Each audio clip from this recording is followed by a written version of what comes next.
All right, everyone, let's start off. A very good evening to everyone present here. Um, Firstly, I'd like to welcome all our participants to this call. The event's been going great, and we're so glad to announce that we had 510 registrations and 300 participants even attending our workshop across 2 days. And so far, up until now, since the event started, we've already received 100 pull requests. The event has been going great, and we love your enthusiasm. So now, the moment you've all been looking forward to. Right now, today with us, we have here the General Manager of GitHub India, Mr. Maneesh Sharma. Maneesh Sharma is the company's lead for their growth and operations. He's passionate about technology and software innovation, and he also has 22 years of experience in the industry. Sir has held a number of leadership positions at leading tech companies such as Adobe and SAP, and was also the Java ambassador at Sun Microsystems. Manish Sir is not just a senior management lead, but also a tech enthusiast and a developer himself. He's active in the startup ecosystem as an investor, advisor, and above all, as a sounding board to all entrepreneurs. Manish Sir also holds an MBA degree from IIM Bangalore and a BE in Electronics and Communication from the National Institute of Technology, Surat. So please, everyone, please warmly welcome our guest speaker for today's session, the multifaceted personality, Mr. Manish Kumar. Sorry, Mr. Manish Sharma. I'm so sorry. Don't worry about that, Pradesh. Hi, everybody. Am I Hi, connected sir. now? Can you hear me Yes, right? sir. Yes, sir. You are live. Perfect. Hi, everyone. Good evening. And it's great being here amongst all of you. I was asking Pradesh and the team, why are you doing this on a holiday? Today's supposed to be a long weekend holiday, right? But it's great to see the coding enthusiasts working on Hacktoberfest, making pull requests, as Pradesh said. And it's really different from when I was a student. If it was a holiday for 3 days, we'll just take off and have fun. So things have really changed, and I'm excited about what you're all doing in the coding world. And since I have you here on a holiday, let me bore you with a few slides to talk about open source. So if I can just share my slides, give me a second.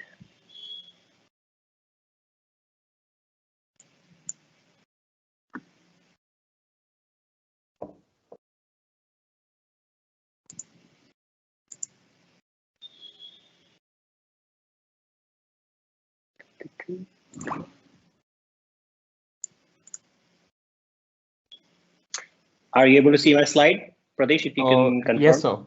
Yes, sir. They're visible. The single slide, right? Yes, sir. Perfect. So I think we can see the entire preview. So if you could Oh, kindly move into presentation mode. yeah, that's always a challenge. It gets confusing. No worries, sir. Take your time. 1 second. This is what happens, folks, when you have dual monitors. Okay. Is this better? Yes, sir. Single screen, right? Yes, sir. Perfect. So I'm sure the gamers out there would understand having two monitors is always confusing. So let me talk a little bit about open source. And since you all are hacking away at Oktoberfest, making pull requests, collaborating on code, I think it's a perfect time to talk about what's happening in the India ecosystem. I think I'm super excited actually for you. All of you are actually going to be entering the formal coding world soon after you graduate, and there's a lot of exciting things happening. The whole world is changing. While tech has been around for decades and decades and decades, I think the explosion that's happening today is just phenomenal. All of you would be using so much of software, so many apps. It's only going to increase. I actually love telling everybody that every company on the planet is becoming a software company. So there are going to be lots of jobs, lots of opportunity, and lots of code that will get written. You'll get cars that will be smarter. You'll get systems that will be smarter. You'll have bots.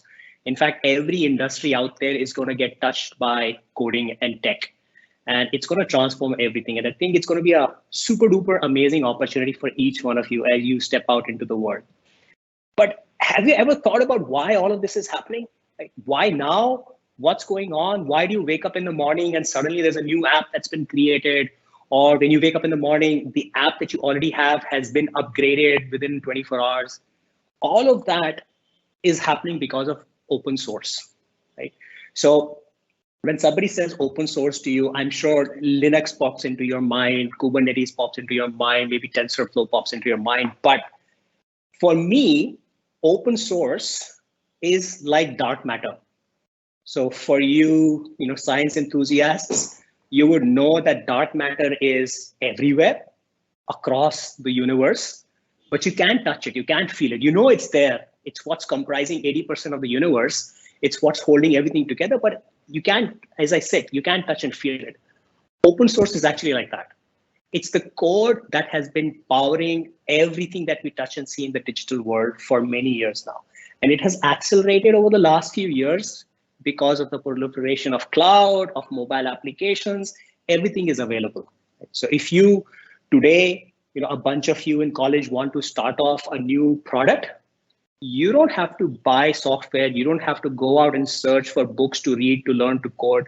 You can actually start picking up pieces of code, modules of code from different places, stitching it together and creating your own functionality on top of it. That actually is what open source is doing.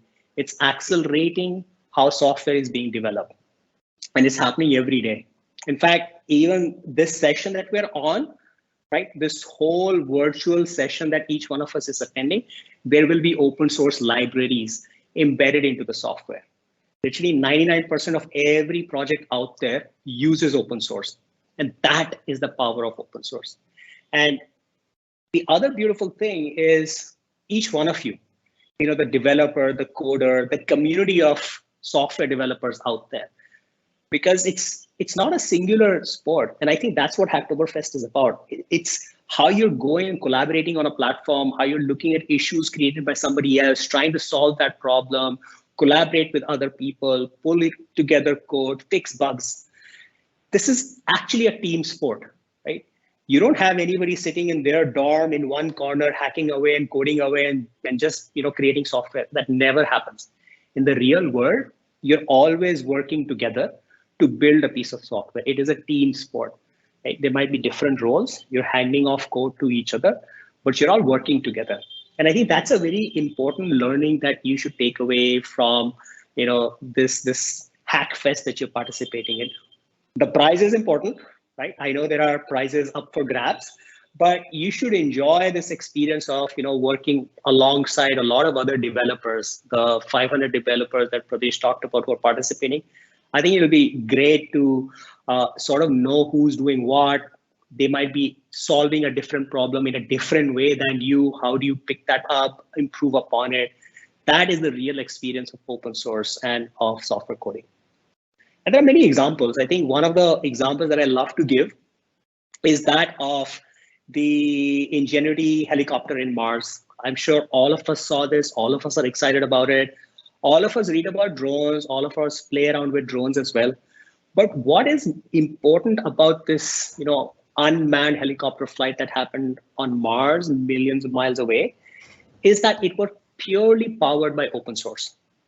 That's important. It shows the capability of the open source code being able to power something so important that is pushing human progress. But what is more important is the code, the libraries, right? The functions that were written to power this helicopter was written by developers all over the world without them knowing that they're developing for this, right? So they were solving their own problems, putting their code on GitHub and other places, open sourcing it. And then eventually, when NASA was building the software for this, they picked up different libraries from the open source world to build this software. And that sort of, should give you a view of what happens in the open source world. Yes, open source world, as I said, the Linux operating systems or Dockers, etc., there as software, but a lot of it is about code. It's about libraries that each one of you will be writing, each one of you will be consuming. And I'm sure many of you would be open sourcing projects as well. And you'll have other people picking it up. And that is a real power of open source. If you just had 20, 30 people working on building the software, it would have taken years. But what open source was able to do was you were picking up software that has been worked on over the last 20 years to create this moment that happened on Mars. And I think that's really amazing. The other thing that I want to share with you is, I know all of us have been impacted with COVID. Unfortunately, many of us would have been at home during the last 1 year, starting to slowly get out.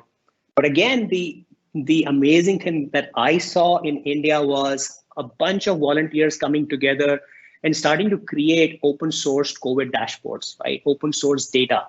And the reason they were able to do so was there was a lot of code available globally. There was a lot of code and data available within India that they could piece together.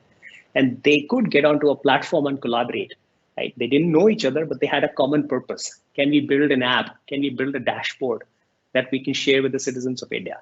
And within a couple of weeks, the whole project was up and running. And it was all open source, so people could improve upon it. Many other countries took this code and created their own dashboards. And that's the power of open source that all of you are working on. And what I find the most exciting, Pradesh talked a lot about what I've been doing for many years. I started my coding journey in the last century, so I am really, really old. Mm-hmm. But it is exciting because there's so much happening in India. Right? There's so much code, there's so many startups, students like yourself working on hackathons, startups that are building new age software, new age companies, all of the enterprises that are transforming digitally. There's exciting things happening in India. And I also get excited when I look at open source projects from India. Right? So again, I know you've heard of the Kubernetes, the React Native, the TensorFlow, the Flutters, which are large open source projects globally, but there are open source projects coming out of India as well, right? Which developers from all over the world are contributing to. Projects like Chatwood, ERP Next, Mosip, Pegisto, Hopscotch, Caliber. You can go on to GitHub and look at these open source projects and participate in them as well. It's a great way for you as students to learn and also contribute. And as you step out into your professional world, you'll be tied to the open source community a lot. Because as I said in the beginning, that everybody is building their software on open source, right? So as you consume in this open ecosystem, you should be able to contribute back, right? And that is, as the next generation of software developers in the industry, you should have that connection with the open source world and the open source community. And I think, what you're doing in Hacktoberfest, what you're doing in this Hackfest in your university is amazing. I think you should keep up this spirit. This whole coding spirit, because thank you, sir. It'll sharpen your skills. It'll get you connected more to the community. You will learn from each other and make new connections, right? I'm sure, apart from the one that you're doing with your university, you can participate in global hack projects as well as part of the Hacktoberfest. And you'll meet new developers in Ukraine, developers in Belfast, developers in Brisbane, and it's a very interesting experience to learn what other developers all over the world are doing. Because in our world, in the digital world, we're all connected, right? There is no physical boundaries in the internet. So it's going to be really fun for you. And I just want to say all the best. I was really happy to be here. I was disappointed that you did not get a holiday today, but I would love to answer questions that you might have about GitHub code or anything else that I can help answer for you. Back to you, Pradesh.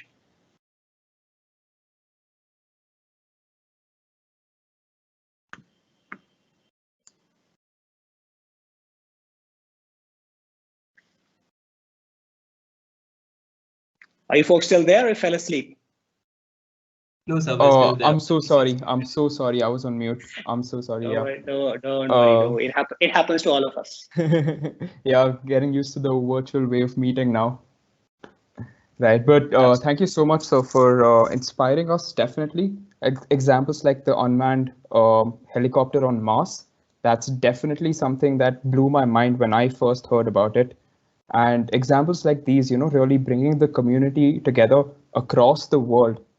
It's really something that's so amazing to see that how so many people can align themselves to a single goal, even without really having any personal gain out of it. So I think that's one aspect of the community that amazes me a lot.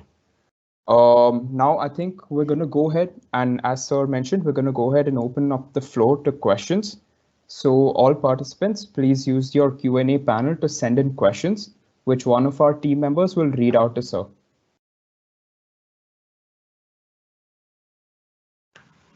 Okay, so I'll start. Number one, Arnav asks, how does open source help a startup? Oh, that's a good question, Arnav. So think about Arnav and let's say Chaitanya and Pradesh thinking today that they want to build an app. So you will not go and start writing the code from line 0. The minute you're importing, let's say, Apache libraries, you are using open source code. So open source is actually helping you get started. So think of it like a blueprint of code that is available. You're not going to go out and write a logging module, right? How do you create logs and files? You're not going to write that code. That piece of software is available. If you had to write everything yourself, it would take you a very, very long time. But because all the code, all of the functionality from different modules, different applications are available, you can actually take that and start using it for the product that you're building. This actually helps you get to the market faster. So that is one important thing. And also when you're deploying your application, when you're thinking about scale, right, everything is on the cloud anyway. So when you have Dockers, when you have your Kubernetes frameworks, when you're setting up your testing frameworks, a lot of these things are open source and available for you to use. Right? So the barrier that was there a couple of years ago, that if you had to build something, you had to invest a lot of money, you had to buy a lot of licenses, only then you can start, that's been taken away. You can now quickly get started because of all the open source products, components, and modules that are out there.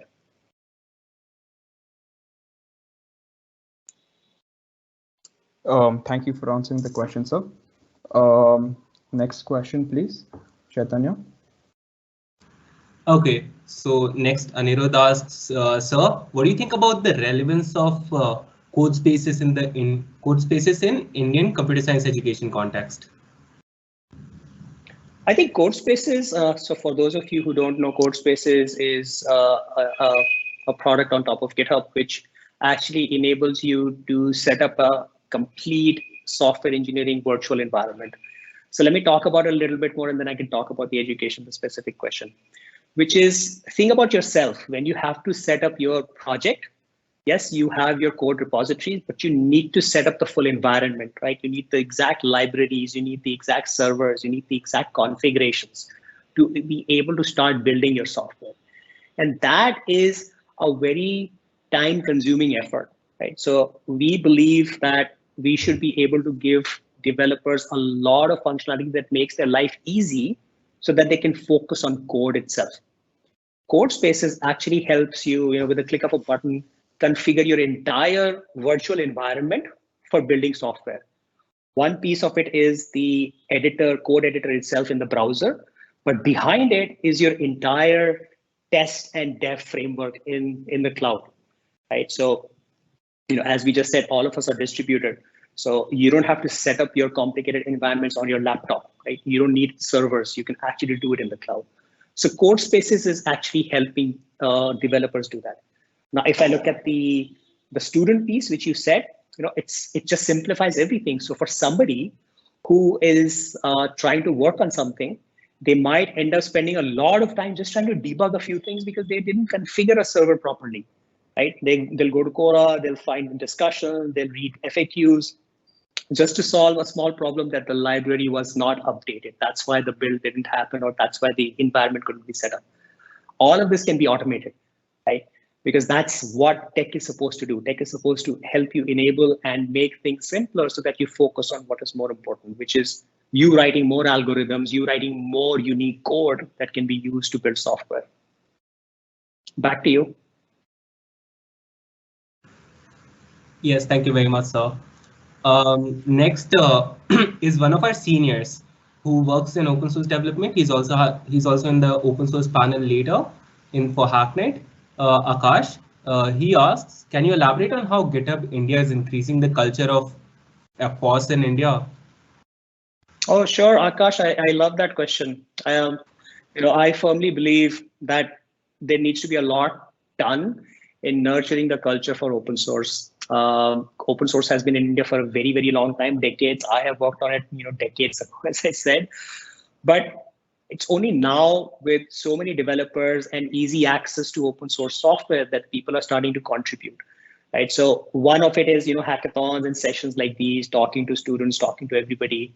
But there are lots of other things that we're doing as well. So my education team works very closely with universities like yourself in helping them understand how they can leverage GitHub better, how they can participate in open source projects. We also are helping the professors and the teacher community understand how they can use these tools to teach coding, how they can use these tools to participate in the open source world for students. We're also working with colleges and universities to help students get internships, because all the projects are online, right? All the open source projects are out there. Even the enterprises can connect using GitHub. So why don't we get students work on open source projects on GitHub? So they get a real life learning, because these open source projects are the ones that are used in enterprises. They get mentoring by an open source lead like yourself, Akash, to get students to understand what open source is. And they get an experience of an internship as well, which I'm sure all of you know is really important in your learning journey and as you get towards your jobs and career. The other thing that we just announced last month is called GitHub Grants. So we had said in March that we will sponsor up to 1 crore rupees to open source developers as they're building projects, as they're building libraries. So we announced the first 15 recipients last month. And that's a way to support more and more open source developers get into the ecosystem and contribute code back. We also opened the GitHub sponsors. I'm sure you know about GitHub sponsors. So we have been getting a lot of developers approved because we have to get the bank details to be put up on your GitHub profile so that anybody can contribute to you as you build your open source project. Right? So we've been doing that as well. And overall, a lot of activities are going on in terms of meetups, in terms of sharing of experiences, global open source projects, sharing what they've been doing on GitHub with developers and projects in India. We had an annual event in March. As I said, we're going to have another one the coming March. Every month we do these developer meetups. So I do suggest that all of you on the call follow GitHub India on our Twitter handle, because we keep announcing workshops, hands-on workshops, real life coding hands-on workshops, as well as meetups and other hackathons on our handle, all to engage the open source community. So I think that's a short list of what we're doing. There are lots of other things we're doing as well, Akash. You can go to our public repo. It's githubindia.com. It'll redirect you to the public repo of GitHub India. And it captures all the activities that we're doing that students as well as developers can participate in. Awesome, sir. We'll link all the links in our announcements channel for all the participants. Next one is Ayan. Ayan asks you, what are the advantages of open source platforms over paid platforms like GIMP versus Photoshop? I think it's not about proprietary versus open source. I think that's not the question, or even a specific product. The point is the open source community is helping build a lot of stuff and libraries and software, as I said, to power everything else. Right? There is always something that an organization might want to do as proprietary, right? Their value add on top of what an open source code provides and take it to the market. That is a commercialization thing. There are companies that take open source as the strategy for building their companies as well. There are many out there, as you know, Datadog as an example. There are many companies in India like ERP Next. They're completely open source, right? But they are an enterprise. They do sell their product, right? They sell services on top of their product. Red Hat is also a good example. So it's not a question of or, it's a question of and, right? So in the real world, both coexist. The open source community goes out and builds something that they want to solve. Enterprises use those libraries or build something, and they also give back. There are many organizations that give back to the open source world.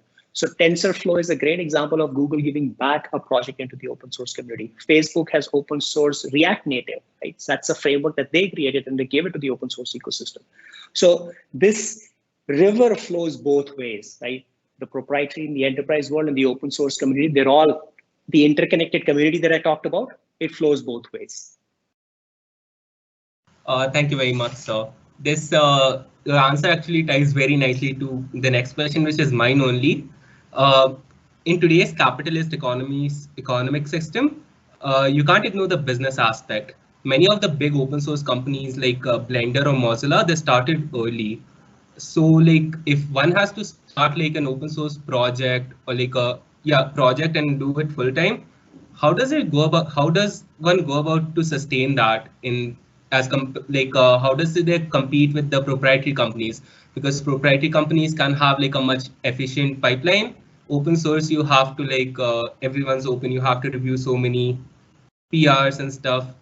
And there's also like lack of capital that proprietary company gets. So like if someone had to start today, what would be the challenges be? And in your 22 years, how have you seen people deal with this, with these big challenges?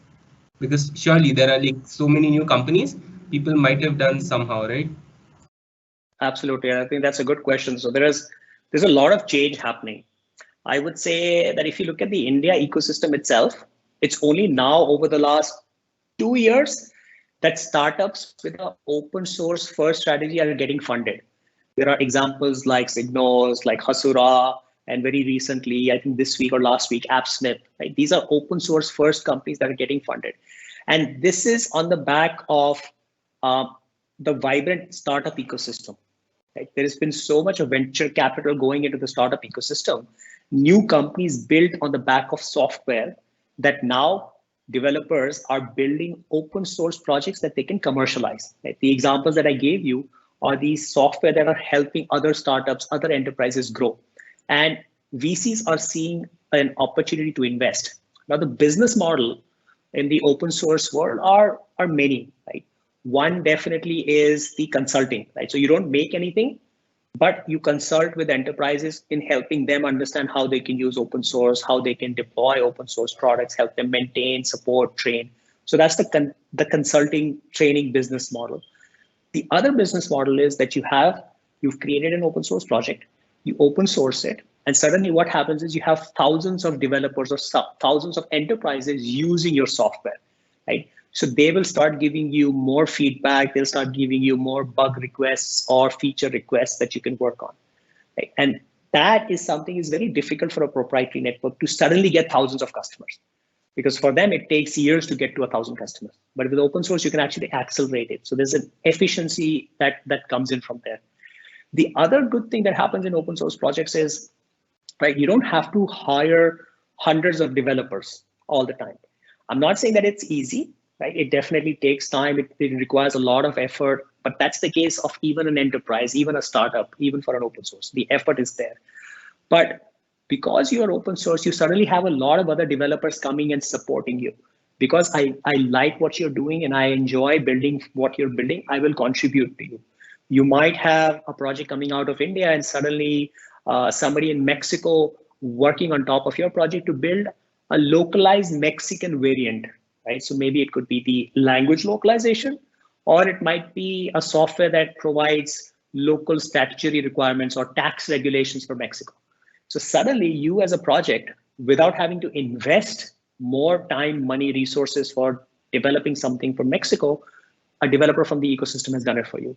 So suddenly your features, your products is becoming more and more rich, and more customers will use it. So that's when the flywheel comes in. A lot of the large open source enterprise companies that you see out there, they grew like this.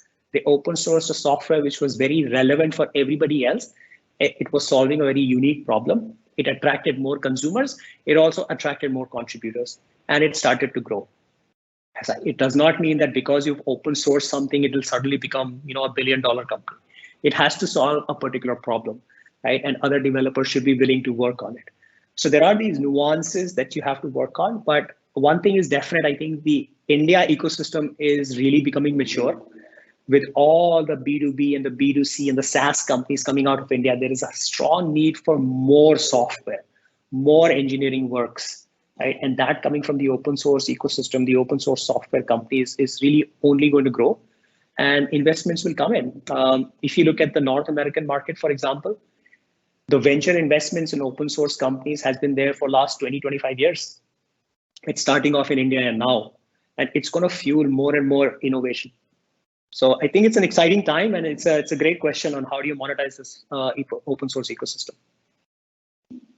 Yes, sir. Thank you for that. I really saw like how different the whole model, how the model for open source is very different from proprietary. So you have to look at it in a different way. Yeah, there is an unfinished blog of mine, which hopefully I should publish over the next few weeks. Sure, sir. We'll be sure to link it to our participants. Next one is from Anonymous. They ask, doesn't the originality of a software gets depreciated as a project or software becomes open source? No, absolutely not. I think it gets richer, right? I'm sure you've heard of that phrase that bugs become more shallow when you get more eyes on it, right? So it's like code. You get more and more people to work on your code, they will improve upon it, and it'll only get stronger. So there are enough examples to show that. Some people might have a different way of doing what you want to do. So that's where you see forks happening, right? People will fork your project and start to create their own variant of that project. And that's the whole world of the open source ecosystem. Think of it like the automobile industry, right? There are some standards which everybody understands. There will be a chassis, there will be four wheels, there will be an axle, but the way they implement it, the different companies out there, whether it's an electric company or a traditional company, they do it with their own mechanics on top of it. But they don't change some of the fundamentals that are there. They keep improving upon what makes a car great, right? So that's the same thing in the software world. You might open source a piece of software. Somebody might like it for the way it is and start using it. Somebody might point out bugs and or feature requests that they create pull requests or issues, or they might just fork it and make it their own. And that's the whole purpose of open source. Like, as a community member, give it out there for people to consume. And I just want to make a point that don't constrain yourself and don't force yourself that whatever you're doing has to be open source, right? It's not the case. There is a level of maturity that you need. You need to understand just by making something a public repository or open source, people will come and work on it. It's not the case. You have to work on the project. You have to attract developers to work with you.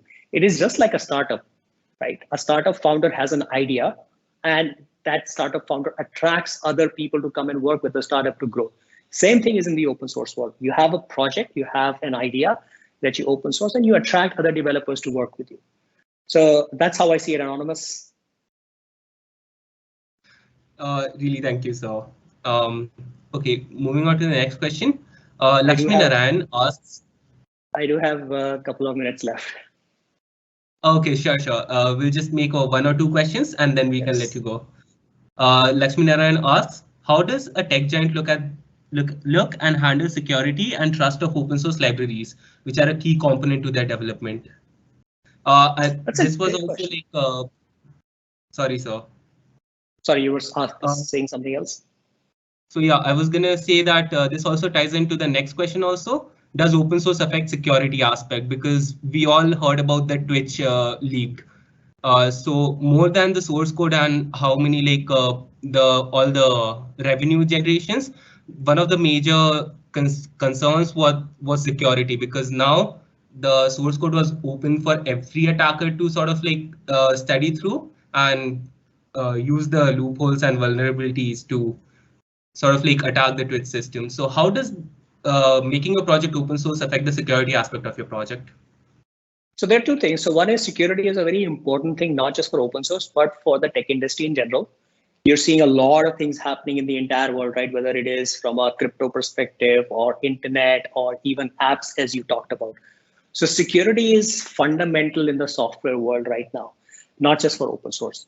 And when you talk about the open source world, I think that's a great place where these security issues do get discovered, because so many people are using it. Once it gets discovered, it's easy to start to disseminate information.